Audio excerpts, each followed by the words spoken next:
लोगों को तुम्हारी बातें समझ में इसलिए भी नहीं आती क्योंकि सच्चाई को सुनना आसान नहीं है। सच्चाई हमेशा चुभती है। अगर तुम किसी को उसकी गलतियों का आईना दिखाओ तो उसका अहंकार उसे स्वीकार नहीं करेगा। वो कहेगा ये तो बकवास है, असल में उसने तुम्हें नहीं ठुकराया, उसने अपने अहंकार की रक्षा की है।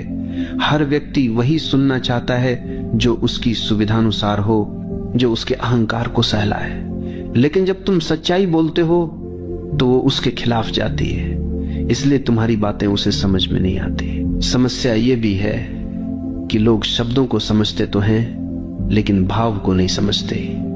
तुमने कभी अनुभव किया होगा कि तुमने सामने वाले को कुछ कहा और उसने उसका बिल्कुल ही उल्टा अर्थ निकाल लिया। तुमने तो प्रेम से कहा था लेकिन उसने उसे ताना समझ लिया। तुमने सचेत होकर कहा था लेकिन उसने उसे आलोचना मान लिया। ऐसा क्यों होता है?